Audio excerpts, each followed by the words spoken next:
Akashvani Devikulam spice FM.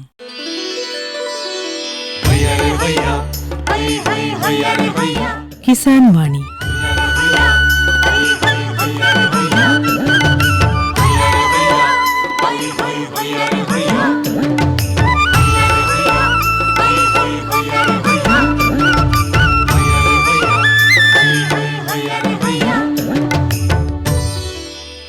എല്ലാ ശ്രോതാക്കൾക്കും കിസാൻ വാണിയിലേക്ക് സ്വാഗതം.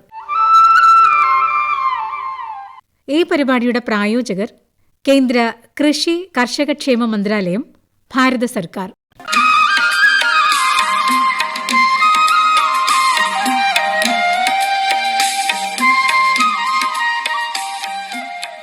പ്രിയ ശ്രോതാക്കളെ, ഇന്നത്തെ കിസാൻ വാണിയിലേക്ക് സ്വാഗതം.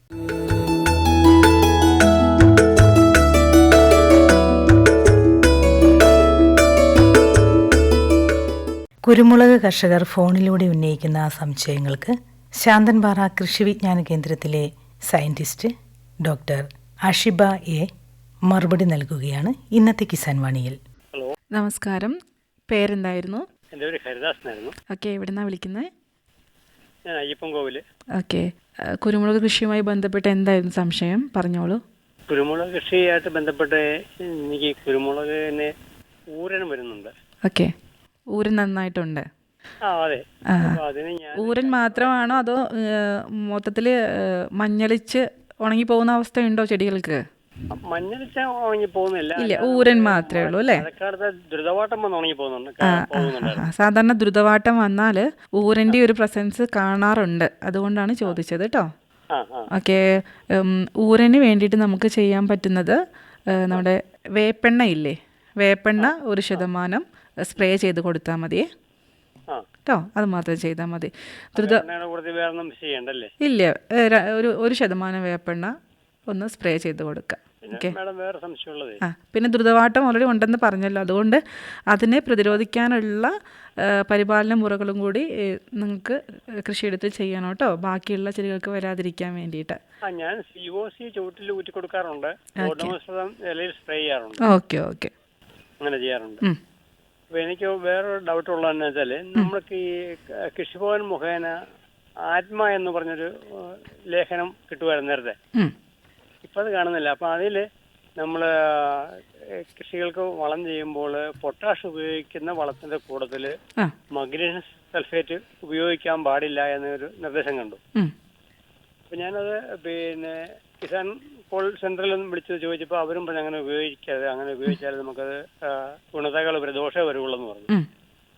ഇപ്പോൾ പലപ്പോഴും നമുക്ക് ചില കോമ്പിനേഷനുകൾ നമുക്ക് വളക്കടയിൽ നിന്ന് കിട്ടാൻ പറ്റും. എനിക്ക് ഏലം കൃഷിയുണ്ടേ. ഓക്കെ, അതിനകത്ത് പൊട്ടാഷ് ഉള്ളതിൻ്റെ കൂടുതലും മഗ്നീഷ്യം കണ്ടന്റ് കൂടി കാണുന്നുണ്ട്. അപ്പോൾ അത് എന്താണ്, അങ്ങനെ മഗ്നീഷ്യം സൾഫേറ്റ് ഇല്ലാത്ത മഗ്നീഷ്യം ആയിട്ടാണോ അങ്ങനെ കോമ്പിനേഷൻ ആയിട്ട് വരുന്നത്? അതായിരിക്കും. അതായത് മഗ്നീഷ്യം സൾഫേറ്റൊക്കെ ചിലപ്പോൾ വേറെയുള്ള വളങ്ങളുമായി ചേരുമ്പോൾ നമുക്ക് അവർ തമ്മിൽ രാസപ്രവർത്തനം നടന്നിട്ട് മറ്റൊരു കോമ്പൗണ്ടായി മാറും.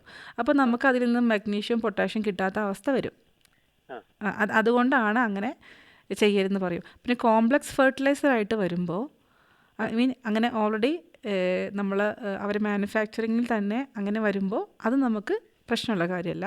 പക്ഷേ വേറെ രണ്ട് പ്രൊഡക്റ്റുകൾ തമ്മിൽ മിക്സ് ചെയ്യുമ്പോൾ അവിടെ പ്രക്രിയകൾ നടന്നിട്ട് മറ്റൊരു ഇതായി മാറും. അതുകൊണ്ടാണ് അങ്ങനെ പറഞ്ഞിട്ടുള്ളത് കേട്ടോ.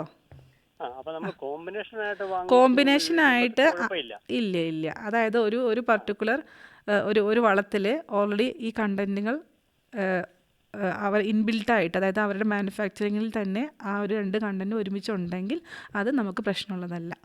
ഓക്കെ, നമ്മൾ മിക്സ് ചെയ്യുമ്പോഴാണ് അവിടെ രാസപ്രവർത്തനം നടക്കുക കേട്ടോ. അത് ശ്രദ്ധിച്ചാൽ മതി. മഗ്നീഷ്യത്തിന്റെ കാര്യമാണോ സിങ്കിന്റെ കാര്യമാണോ ചേട്ടൻ ശരിക്കും ഡൗട്ട് ഉണ്ടായിരുന്നത്? മഗ്നീഷ്യം തന്നെ. ഓക്കെ. പിന്നെ എനിക്കൊരു ഡൗട്ടുള്ളത്, നമുക്ക് ഇപ്പം സാധാരണഗതിയിൽ കുരുമുളകിന് രാസവളം നമ്മൾ പ്രയോഗിക്കുകയാണെങ്കിൽ 14-14 എന്നുള്ള കോമ്പിനേഷനുള്ള വളമാണ് ഉപയോഗിക്കാനായിട്ട് നേരത്തെ ശുപാർശ കേട്ടിരുന്നത്. നമുക്ക് അങ്ങനത്തെ കോമ്പിനേഷൻ വളം മാർക്കറ്റിൽ ലഭ്യമല്ല. അപ്പം നമ്മൾ എന്താ ചെയ്യേണ്ടത്? ഇല്ല, നമ്മൾ ശരിക്കും എന്താ ചെയ്യേണ്ടതെന്ന് വെച്ചാൽ മണ്ണ് പരിശോധന നടത്തിയിട്ട് നമ്മുടെ പ്ലോട്ടിൽ ഏത് വളമാണോ, മീൻസ് നൈട്രജൻ, ഫോസ്ഫറസ്, പൊട്ടാഷ്യം അതുപോലുള്ള പിന്നെ മറ്റുള്ള ഉപപ്രധാന മൂലകങ്ങളും സൂക്ഷ്മ മൂലകങ്ങളുടെയൊക്കെ കണ്ടൻറ്റ് എത്രയാണ് നമ്മൾ അറിഞ്ഞിരിക്കുക. അതിനനുസരിച്ചിട്ട് വേണം നമ്മുടെ വളപ്രയോഗം നിശ്ചയിക്കാൻ. അപ്പോൾ അതിൻ്റെ ഒരു തോതനുസരിച്ചിട്ട് നമുക്ക് ഇനി വളം കൊടുക്കേണ്ട ആവശ്യമുള്ളൂ. ഓക്കെ. ആ, താങ്ക് യു. ഹലോ, നമസ്കാരം. പേരെന്തായിരുന്നു? ഞാൻ അടിമാലിന്ന് വത്സ ജോയിയായിരുന്നേ. ഓക്കെ. കുരുമുളക് കൃഷിയുമായി ബന്ധപ്പെട്ട് എന്തായിരുന്നു സംശയം? നമ്മൾ ഈ മുളക് മൂക്കുമ്പോൾ ചീരായിട്ട് മാറുന്നു, പകുതി മുളകും ചീരാകുന്നു, അത് എന്തുകൊണ്ട് അങ്ങനെ തന്നെ? ഓക്കെ, അതായത് മണിപിടുത്തം കാര്യമായിട്ട് വേണ്ടി നടക്കുന്നില്ല എന്നല്ലേ? ആ, ഓക്കെ. അത് നമുക്ക് അതായത് പ്രോപ്പറായിട്ടുള്ള ന്യൂട്രിയൻ മാനേജ്മെൻറ്റിൻ്റെ കുറവ് കൊണ്ടും അങ്ങനെ സംഭവിക്കാം. ഓക്കെ. സാധാരണ നമ്മൾ കൊടുക്കുന്ന നൈട്രജൻ, ഫോസ്ഫറസ്, പൊട്ടാഷ്യം വളം മാത്രമല്ല, നമുക്ക് കുറച്ച് സൂക്ഷ്മ മൂലകങ്ങളുടെയും ഉപപ്രധാന മൂലകങ്ങളുടെയും ആവശ്യം കൂടി നമ്മുടെ കാപ്പിടുത്തത്തിനും ആവശ്യമാണ്. അപ്പോൾ അതിനായിട്ട് നമുക്ക് നമ്മുടെ കോഴിക്കോട് സ്ഥിതി ചെയ്യുന്ന സുഗന്ധവിള ഗവേഷണ കേന്ദ്രം വികസിപ്പിച്ചെടുത്ത പെപ്പർ സ്പെഷ്യൽ എന്ന് പറഞ്ഞിട്ടുള്ള ന്യൂട്രിയൻ മിക്സ്ചറുണ്ട്. അതായത് നമ്മുടെ കുരുമുളകിന് വേണ്ടി മാത്രമായിട്ട് വികസിപ്പിച്ചെടുത്തൊരു ടെക്നോളജിയാണത്. നമുക്കത് തിരിയിടുന്ന സമയത്ത് ഒരു സ്പ്രേയും അതിനുശേഷം 1 മാസം കഴിഞ്ഞിട്ട് അടുത്ത സ്പ്രേയും കൊടുക്കുക. ഓക്കെ. തിരിയക്കടയാണോ കൊടുക്കുന്നത്? തിരിയിടുന്ന സമയത്ത് ഇലകളിൽ സ്പ്രേ ചെയ്യുക, ഏരിയൽ സ്പ്രേ കേട്ടോ. മുഴുവനായിട്ടും നമ്മുടെ കാണുന്ന ഭാഗത്ത് മുഴുവനായിട്ട് ഇലയും തിരിയെല്ലാം കൂടി ചേർത്തിട്ട് സ്പ്രേ ചെയ്ത് കൊടുക്കുക കേട്ടോ.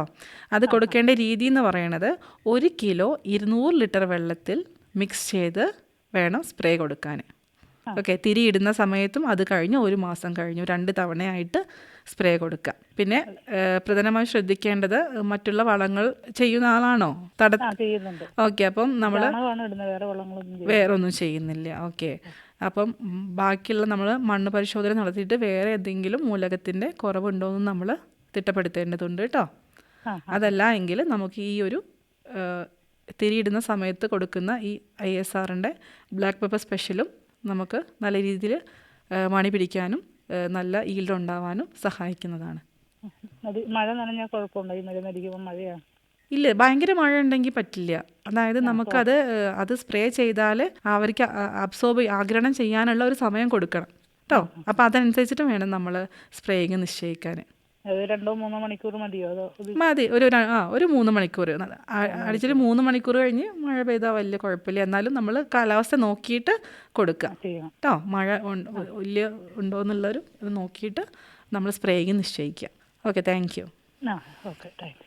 ഹലോ, നമസ്കാരം. ആരായിരുന്നു സംസാരിക്കുന്നത്? എൻ്റെ പേര് തോമസ് എന്നാണ്. ഓക്കെ. എവിടുന്നാണ് വിളിക്കുന്നത്? ഞാൻ ഇടുക്കിയിൽ മങ്കുവ എന്ന് പറയും, കൊന്തളി പഞ്ചായത്തിൽ. Okay, Manku. Okay okay okay. കുരുമുളക് കൃഷിയുമായി ബന്ധപ്പെട്ട് എന്തായിരുന്നു സംശയം? തോമസ് പറഞ്ഞോളൂ.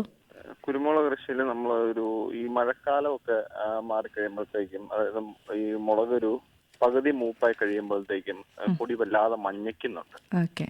മഴക്കാലം കഴിയുമ്പോഴാണ്